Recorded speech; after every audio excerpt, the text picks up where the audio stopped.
오늘 말씀은 마태복음 7장 21절부터 23절입니다. 나더러 주여 주여 하는 자마다 다 천국에 들어갈 것이 아니요 다만 하늘에 계신 내 아버지의 뜻대로 행하는 자라야 들어가리라. 그날에 많은 사람이 나더러 이르되 주여 주여 우리가 주의 이름으로 선지자 노릇하며 주의 이름으로 귀신을 쫓아내며 주의 이름으로 많은 권능을 행하지 아니하였나이까 하리니 그때 내가 그들에게 밝히 말하되 내가 너희를 도무지 알지 못하니 불법을 행하는 자들아 내게서 떠나가라 하리라. 아멘. 네. 거짓 신자라는 제목으로 은혜를 나누고자 합니다. 사랑하는 성도 여러분, 하나님을 믿어서 하나님의 자녀가 된다는 것은 하나님께서 유효적으로 우리를 불러주셔야 하고 또 우리가 죄와 비참함을 깨닫고 회개하고 하나님께로 전적으로 회심해야 합니다. 그런 다음에 하나님께서 우리에게 의롭다 여겨주시고 또 양자 삼아주시고 성화하게 하시고 또 예수님 재림하실 때 영화하게 되는 것입니다. 믿음이라는 것도 하나님의 선물이지 내가 믿어서 하나님의 자녀가 된 것이 아닙니다. 하나님의 자녀가 되면 죄에 대해서 멀리하고 싶은 그런 영적인 감각이 생기고 하나님 뜻에 순종하고픈 성화를 점차로 이루어 가게 됩니다.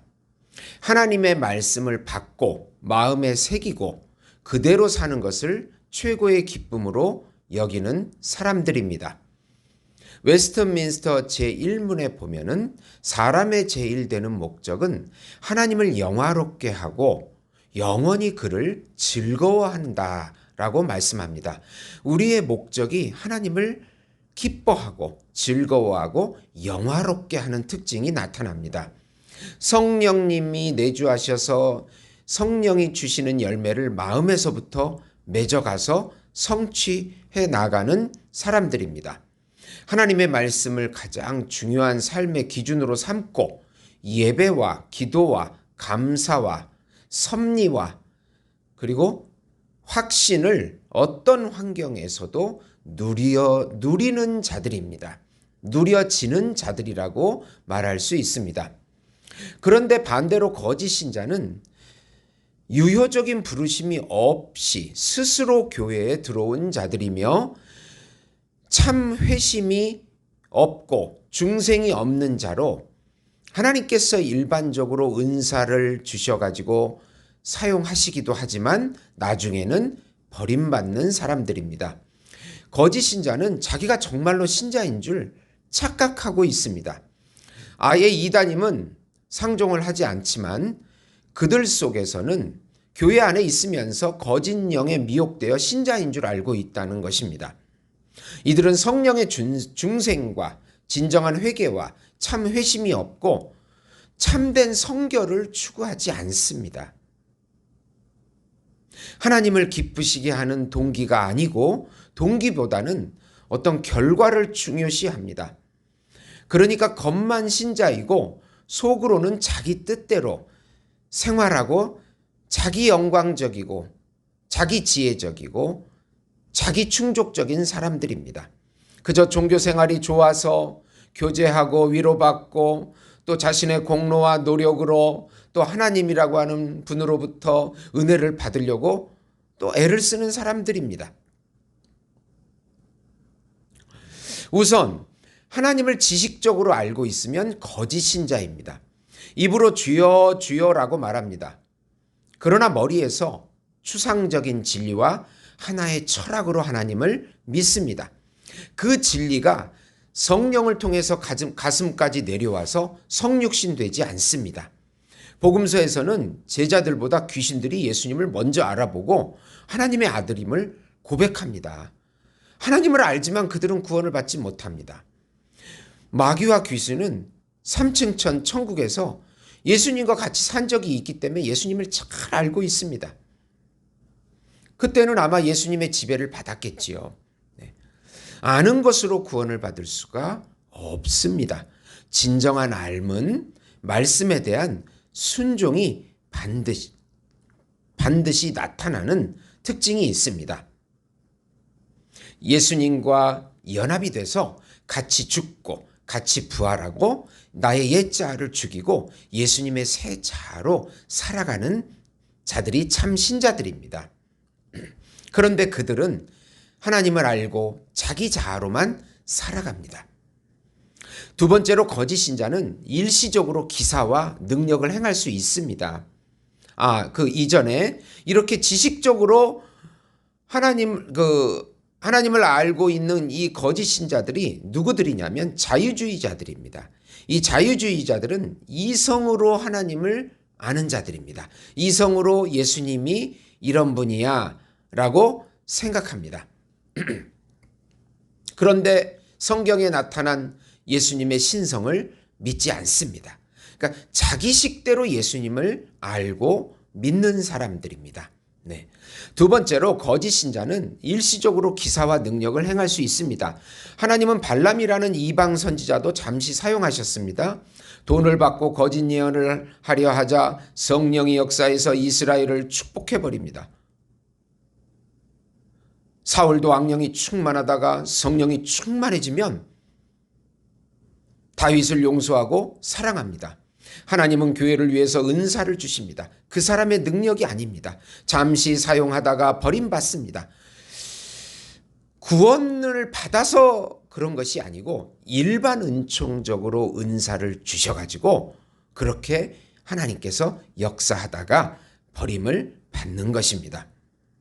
성령의 열매와 은사를 잘 구분해야 합니다.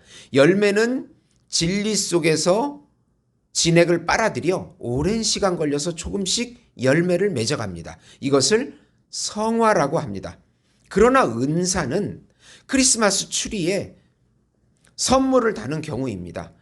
그 선물은 화려하고 보기에 좋으나 때가 지나면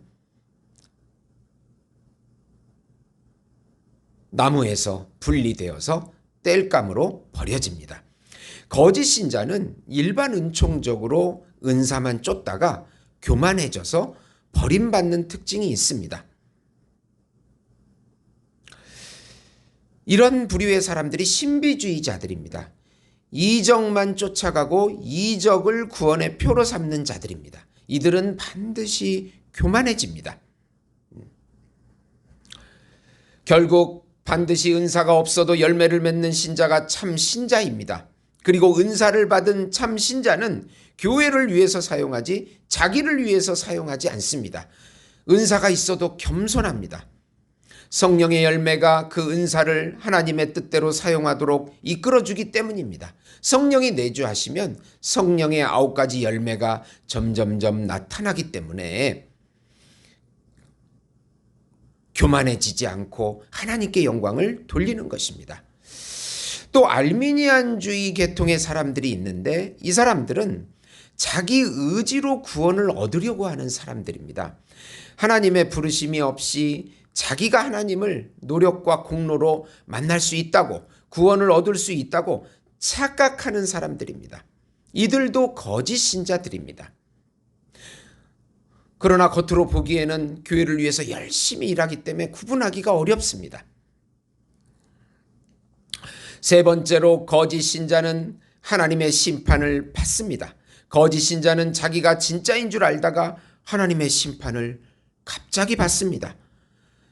23절에 보시면 그때 내가 그들에게 밝히 말하되 내가 너희를 도무지 알지 못하니 불법을 행하는 자들아 내게서 떠나가라 하리라. 네. 하나님은 하나님의 뜻을 진정으로 삶에서 이루어냈는지 정확하게 구분하십니다. 하나님의 영광을 위한 동기로 사역을 했는지 판단하십니다. 얼마나 많은 일을 했느냐가 중요한 것이 아니고 하나님의 뜻대로 했느냐가 중요합니다. 하나님의 은혜와 성령의 이끌리심으로 사역을 하는 것입니다. 자신의 죄와 비참함을 철저하게 깨닫고 하나님의 은혜 아니면 내가 살 수 없는 벌레 같은 존재라는 것을 깊이 인식하고 은혜를 구하며 예수님을 의지하며 모든 것을 하나님께 영광을 돌리는 자들이 참 신자들입니다.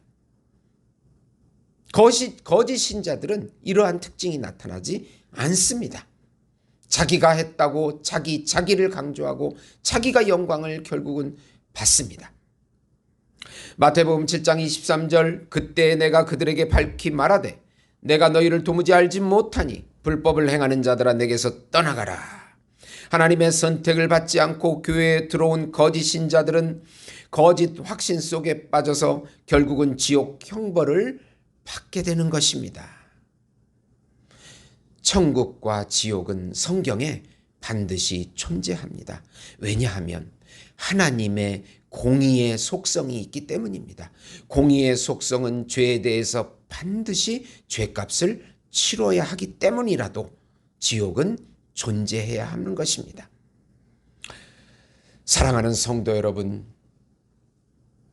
우리가 정말 예수님을 믿고 예수님을 위하여 그분의 영광을 위하여 사는지 다시 한번 점검하시고 철저하게 자신이 죄인이고 비참함 속에 살고 있다는 것을 깨닫고 우리 하나님께 영광 돌리셔서 하나님을 기쁘시게 하는 우리 예수목장교회 성도 여러분이 되시기를 예수님의 이름으로 축원드립니다. 기도하시겠습니다. 하나님 아버지, 우리의 죄를 보게 해주시옵소서. 죄의 비참함이 얼마나 큰가, 우리가 얼마나 하나님 앞에 버러지 같은 존재인가를 깊이 깨닫고 예수님만 의지하게 하시고 성령님께 순종하게 하시고 하나님을 기쁘시게 하는 뜻을 이루어가는 저희들이 될 수 있도록 인도해 주시옵소서. 예수님의 이름으로 기도드리옵나이다. 아멘.